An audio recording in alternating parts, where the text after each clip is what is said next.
So do you see Scale Social as this is your big idea, or is this just one of many? I get the vibe from you.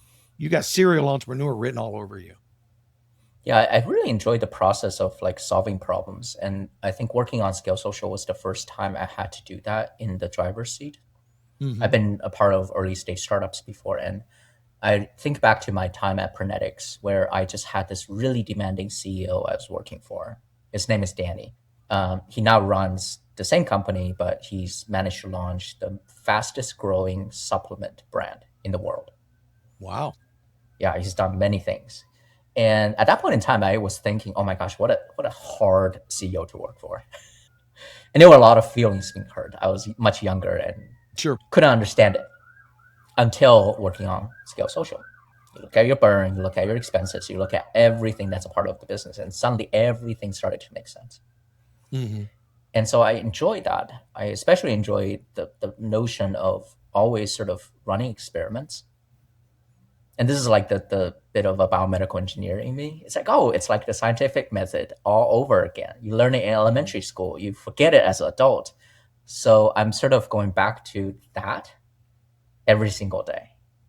You have a hypothesis, you design an experiment, you gather data, and then you revisit, right? Like that sounds like what we're doing every day.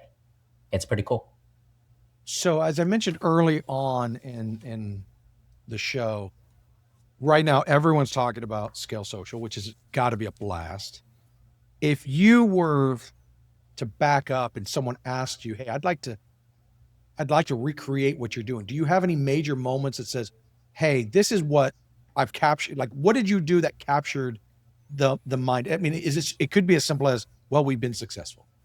That might be enough. But have there been any moments where you have said, "Hey, I did this and this happened, and I would recommend," generically, does that make sense? Yeah, I think I understand the question, and I am very grateful that everyone is giving us a lot of credit. Thank you for that. I don't think we're successful. I don't think we are at the product market fit yet. Okay. And we've pivoted many times in the past. It was a very sort of a trials and tribulation kind of journey, even in that 1 year. So imagine all of the learnings and all of the mistakes that we made compressing just 1 year. It's pretty painful. Mm, yeah. And so we built the wrong product. We had to burn it. The whole AI powered thing, it just didn't work. So we built So it you and we made an threw it out and investment. started over? Oh, yeah, like Wow. completely Oof. whiteboard, right? And one of the things I did was I tried to earn $1 from my clients. So I used to go to restaurants and say, hey, can I do social media for you for $1 every month? Like I'll do the whole thing. Like whatever people charge you, like $3,000, $5,000 per month, I'll do it for $1. And not recommended. It's very painful, Oh my but in goodness. retrospect, it's great because it allowed me to understand like where the like signal is and where the noise is. And then we realized very quickly that putting out social media posts was very noisy, and we didn't want that because that's what the first product was for, building like AI powered social media posting. Hmm. I guess what there are Yeah. like 10 startups that's working on that right now. Oh, I have no doubt. Yes, absolutely. So you realized early on, I mean, that's painful. Okay. So, I mean, you hear Mm, about pivots, but you don't really think about the practical nature of a pivot. What I'm mhm. hearing you say is when we pivoted, we had to burn it all down and start over. Yeah, it was a lot easier because it was just my co-founders and I. Now, where we are right now, pivoting is going to be even more costly, right? And so Sure. actually, it's very beneficial, again, just scientifically thinking, it's better to do that early on than now. Which is why, like a lot of VCs, especially the VCs who have been operators themselves, they'll tell you like, don't raise money until you figure out like where the signal is. Okay. Otherwise, it just gets really expensive very quickly. My question on that, and we can shift gears. So you're saying, hey, your guys are telling you don't raise money until you've captured that market, at least the idea of it.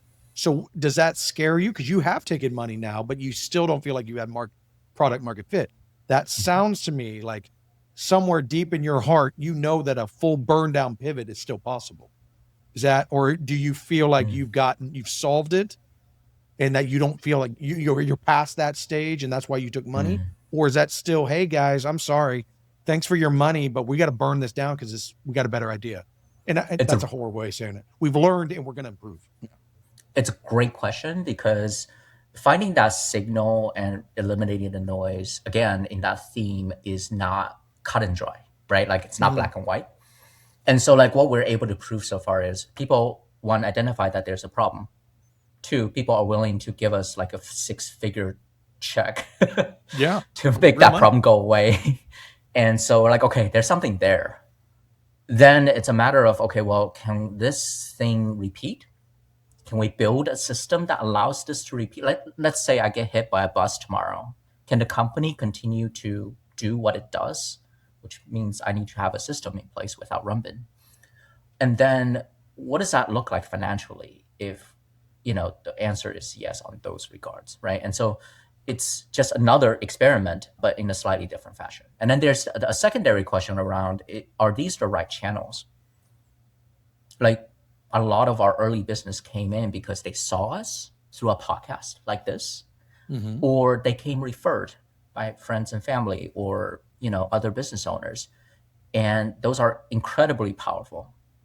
But that's not how you get to $5-10 million, right? And Yeah, so that's a consulting business, right? I mean, that's right. that's that. If you're living off referrals with software, that don't work. That doesn't scale. I mean, that's a consulting business. That's how we build, right? I know That's that exactly business. right. And so then how do we think about getting people's attention? How do we generate conversations that are meaningful, practical, and that builds trust quickly? And those are all things that we're literally going through right now. So here's a selfish question because I'm somewhat in the pre stages of that with Tila. At what point? Because when you first get started, friends, family, referrals, whatever, you just want those first few customers. Mhm. But and that's fine. That's not a bad thing. At what point do you look at yourself in the mirror and say, this is all I'm getting? The website isn't working. What I'm saying? It takes founder-led sales only to make this work. That's not scalable, et cetera, et cetera. At what point do you look yourself in the mirror and go, yeah, even if you're finding moderate success with that founder-led stuff, where you're like, this really ain't working. Like that's got to be a tough morning right there. Yeah, and I don't think that dynamic will ever go away. The most efficient type of sales is founder-led sales. Sure. And if my time is not really worth that much, then it's also the most cost-effective method. Yep. Right. And I think it's necessary. Like when founders get involved, there's this magical pixie dust that appears in Mm-hmm. these conversations. And you just can't replace that. And so then the question is, can you implement a system in place that sort of tries to mimic that without being disingenuous? Mm. Right. Yeah. And can that system operate at a 70 to 80% efficiency, relatively speaking? Sure. And we're learning a lot of sort of hard lessons as we're building that out, right? So the whole premise behind raising the pre-seed last November, so November to now, it's been 2 months. It's building up that system and then implementing and scaling it out and then seeing what comes back. And so we haven't announced this publicly, but we're going to skip seed round and get into Series A directly.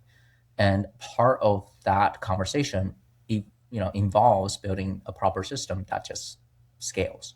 That's the scalable version of Mm-hmm. that. Yeah. Wow. That's that decision to skip that round is ballsy, right? Because you're basically saying I figured this out. Now it's time for the real money. I think we grew at a pace where by the time we finished the pre-seed, we kind of hit somewhat quasi seed metrics. And then there's a secondary matter where, if you're talking to investors, they'll say, hey, by the way, like the valuations are completely out of the whack. Everyone knows that. And then two, the benchmark for a seed and Series A has increased significantly Mm. because you have outsized sort of players that's pulling the average up, right? Those 10% of gazillions of dollars. Yeah. That's right. It's funny money. Mm-hmm. And so, yeah, like I think we just have to make a decision that's going to be good for both the company and our investors. And so the less dilution we experience, the better it is for everyone. That's very cool. All right, Gary, change our subject. Well, maybe Matt can put this into the earlier segment when you were talking about the actual social media. But so my question is that you're using AI to help you determine whether or not the user generated content is going to be good, so-so, or bad. And you said you're doing that based on the analytics of that place, the time, the content itself. Are you also using AI to kind of figure out and maybe like decipher the algorithms so that the output is determining what's going to be working and what's not going to be working as you move forward? Because I know those change in a blink of an eye too. Yeah, so we are in active conversations with ByteDance, or now TikTok. The ownership changed. Yeah, which one? I was about to say, is this the U.S. version now? Yeah. All right. US. And so what's really interesting is, if you look at the core of our business, we sit kind of upstream from the distribution layer, right? So Meta, Google, TikTok, they're very good at distributing content, Sure. right? Getting it in front of people. Yeah. And what They've got we chops. Yeah, just a little bit. And what we've sort of ended up specializing in is trying to figure out what kind of content resonates before it even hits the distribution layer. And that's very meaningful because the way that digital marketing has always worked is you sort of do this. Yep. And it's all very like emotionally based in a weird way. And you're placing a bet, right? And if you're not very sophisticated, you might put all of your money into one hero content, like a Super Bowl ad content, right? But there's a lot of sophistication in determining what actually resonates, all the testing that happens. But that's beside the topic. So that there's a hero content approach. And then if you're more sophisticated, you might have 10 pieces of smaller content that you will A/B test. Yeah. Right? That's like the best practice. But guess what? You're still in a position where you're literally throwing stuff against the wall and see what sticks. Right? But what if we can help you determine what resonates well, because we get a lot of that data back from the distribution layer. Right? That's why inspirations and trending and everything is a thing. Yeah. But then utilizing that as a dynamic real-time feedback to actually capture the content that works really well. Recognizing that the criteria for what performs changes in real time. Now, do you offer, like, if the person using the app to create the content, do you offer suggestions or hints or any kind of guidance for them prior to them making the content? Okay, cool. Yes. That's really cool. It's like having an AI director in front of you. My tactical brain is trying to wrap my head around that. That's awesome. And this, I mean, we spoke, me and you, a year or so ago, and you were still very much in the early social media stages when we were chatting. We were doing coffee, I think. That's right. At Caribou. At a Caribou. That's right. That's right. So what you had then, what you were talking about earlier, your social media version, and what you're just describing now is light years apart. Yes. And are you saying that you and your team got from A to B through trial and error, or was there a moment of brilliance, for lack of a better term, right? Like, oh, this is a much better idea. Or did you incrementally change the idea to get to where you are? Does that make sense? I love to say that we're all really smart people. We're not. I feel that. The other unique characteristic of Scale Social is none of the people on the founding team had any digital marketing background. Nice. That's almost you would not brilliant expect that right there. Yeah. Well, good. So don't tell our investors two ways. Authentic content that resonates with people. Yeah, it's almost better to have someone who's not looking for specific things. Yeah. Yeah, but you could also say, man, it should be nice to have someone who knew what they were doing in here. I'm just trying to compliment him, David. He seems to be doing pretty well. So in front of our clients. But I mean, that to me is more impressive because you did do that without that experience. So it was just that could have gone real bad. Yeah. We really, really specialized on two things. One, we said we're not experts, so who are we to say what works, what doesn't? So there's no baggage, there's no ego, there's no I don't care, let the data speak. And then two, we got really, really good at running like literally tens, if not hundreds of micro experiments that allowed us to continue to fine tune where we should play. Like that whole last year was that. Like, what do we build? Who do we go after? Who's our ICP? How much price? Like, how much do we charge? I've charged anything between $1 right, to a 6-figure contract, right? And so like there's just a lot of space in between. And so I think, again, experiment. Okay, but here's a really practical question. So you have a theory and you need to try 10 things to prove out your theory. Where did you get 10 people to try it out on? Like those initial customers, like they're not coming to your door. They don't know you exist. They don't care. Mm-hmm. So how did you get enough people in the door that you could experiment on? Our sample size is not that great. I think a lot of it is really just being able to pause in just a tiny client interaction and sort of figure out like what was said and then what was not said. And you can glean a lot of insights from those conversations. So we just got very, very good at just trying to listen. It sounds very, I don't know, cliche at this point. No, but it's still a skill that most people don't have. So it's not like you were experimenting with 10 different variations of the same content being pushed out to 10 different industries. You were just trying to focus on that specific content and then make minor iterations until it performed better. Okay. exactly. That makes sense. Because Yeah. one, we didn't have the infrastructure, and two, we couldn't afford to experiment it on clients. Yeah. Like unless it's something we can back. So for example, But you could tweak the content all day long and see what hits. Yeah. yeah. So for example, like I'll give you a really good example here. Back in the days, we said, okay, well, if you sign up Scale Social, we're gonna give you short form videos made for you, branded, and it will land in the ad campaign, right? So we did 4 videos every month. And then clients came back, they're like, oh, this is a lot. I don't want to deal with this. So it became 2, right? And then we're like, okay, maybe this is a good sequence. And then yet at the end of the day, we realized by our own data that if you split the ad budget across 2 videos, it actually underperforms compared to if you have more budget for 1 video. Makes sense because that's how platforms work. They want you to spend more money on a per video basis. So we said, okay, well, we have enough numbers to back up what we want to do. So then it became 1 video. But then clients are like, actually, I wanted to see more variations. So now we're back to 3 videos. But 3 videos A/B tested in 1 ad budget, right? And so it's just that constant sort of maneuvering to figure out like what sticks, what doesn't stick. But it's informed by the data that we have. I think it's hard to quantify. It's a cool word. What you're saying, because most, and I'm including myself in this, most builders, most founders, they build their idea and they now have stakes behind said idea. Yeah. And you're coming at this from a data forward way of saying, again, I'm really doing a bad job explaining it, but it's really fascinating to hear this because founders don't lead this way. And I can see why people are excited to see what you're going to come up with next, because you're thinking, regardless of whether, and I wouldn't be surprised if Scale Social changes again, but I think it's going to change in the same way in that you're going to go where the data leads you. I will tell you, I am leading where my software takes me and hoping the data follows, right? And I promise that's how most founders are.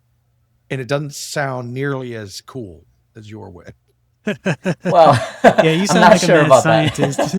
But I can absolutely resonate with that though, because I was trained professionally as a product manager. And one of the things that I habitually have done is I fell in love with my product. And I think this is where bootstrapping helped so much. Yeah. Because you have stake, like you're spending money every month. And I have to answer to my wife, like, hey, sweetie, we have a 5-month runway and it's all our money, no one else's, right? And so survival became number 1 priority. And because survival was a number 1 priority, making money is number 1 priority. And because making money is number 1 priority, it forces you to not fall in love with your product, but to fall in love with your customers. Man, we need to turn that into a t-shirt right there. That's good stuff right there. But it's interesting. Whenever I mentor or whatever, I always encourage, and you don't hear about it as much, but when I started Big Pixel, we're almost 13. Most of the startups were stuck in the Twitter world, meaning I'm going to build a huge user base and then find money.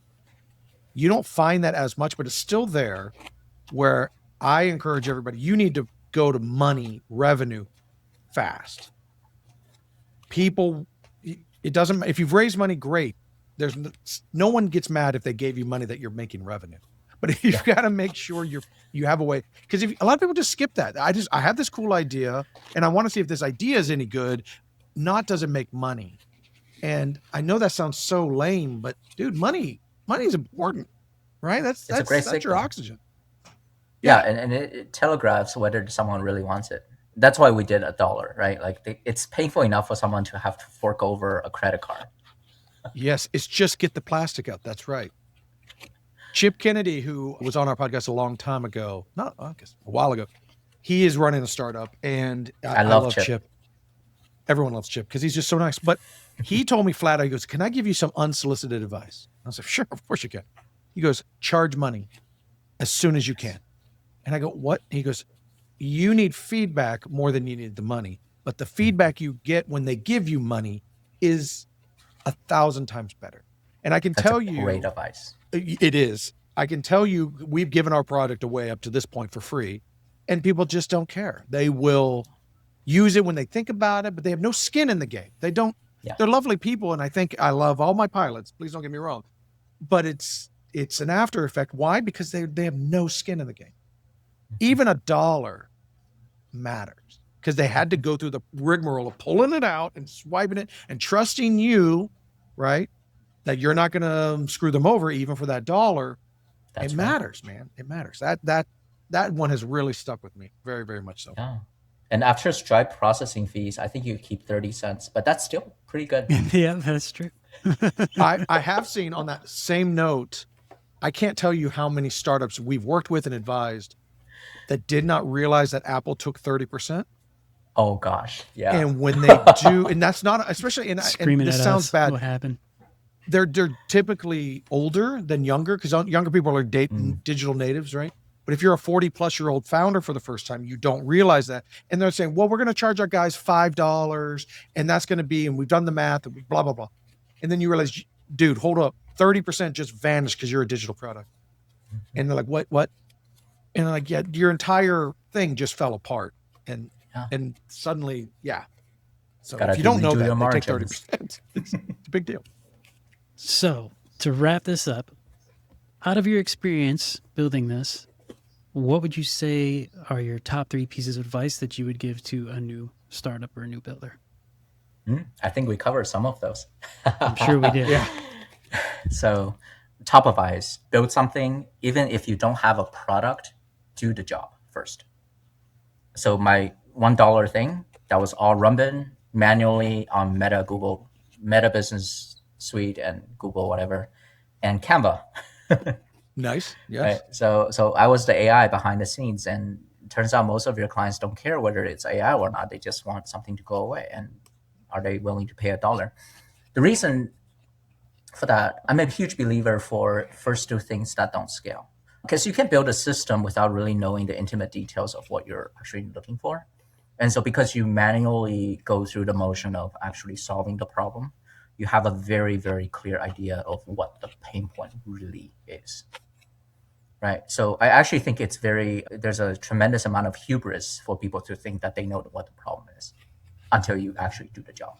Like, I grew up in a restaurant environment. If you're going to mop the floor, I'll use washing dishes. I thought machines washing dishes, great, until you have to work as a child in a Chinese buffet, washing just endless streams of dishes. There's a huge dish machine washer over there, right? Guess what? You still have to scrape out all the food. And when things get crazy, all the chemical gets into your glove. And it's painful. So anyway, to wrap up the first tip, it's do the things, do the hard work. 2, run experiments. Just, don't be too stuck up on what you are looking to do, but rather let the data speak to you. A lot of times I see founders or startups being launched without really having a great way to measure. Now, if you can't measure what works and what doesn't work, then you are sort of flying in the dark. And so having the destination and, if you will, the signals necessary for you to determine whether you're heading in the right direction or not, that's critical. And then the third tip is just try to make $1.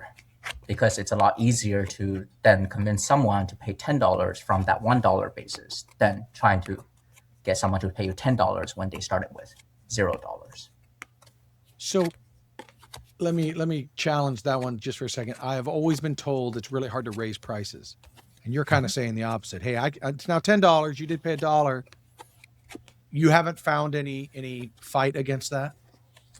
That's why I anchored it at $1, because most of the people, if not all of the people, it would be completely absurd for them to believe that something that they would typically pay $3,000, $5,000 per month for, that they're getting for $1. Yeah, sure. Right? It's so So it's so outlandishly ridiculous. low. Yeah. That they have to assume the value is greater than that. Man, that's got a Alex Hermosi vibe to it. But all right. Yeah. Or you could do 99 cents because, It's psychologically better. All right, Man. Runbin. Well, if anybody wants to reach out, learn more Gosh. about you or about Scale Social, where can they find you? Yeah, they can reach out to me at hello@scalesocialai.com. We will be changing our domain name soon, but right now it's that, hello@scalesocialai.com. Is it going to be scalesocial.ai? Yeah. Really? We found a really good deal. Apparently, the other domain, someone's sitting on it and they want like millions of dollars for it. We're like, Dude, I still don't Don't talk know. about my investors did not underwrite for that. Oh, Exactly. dude, I've been wanting bigpixel.com. It's just a squatter forever. Yeah. Man. They won't even answer my emails. Like, I don't even know how much it would cost. I'm sure it's stupid, but I have a contact know. for you. We went through a Oh, domain yeah? broker. Yep. And the Okay. domain broker was so good. They know exactly how to approach this. So Interesting. All right. Fair enough. Man, this was so much fun. I knew it would be before we even started, but it was more fun than I even thought. Thank you so much. This has been great. no, Yeah, thank you. very cool. It's been a lot of fun for me as well. Well, and on that note, we will begrudgingly end this podcast. Thank you again for joining us. We will be back next week. See All ya. right. Bye.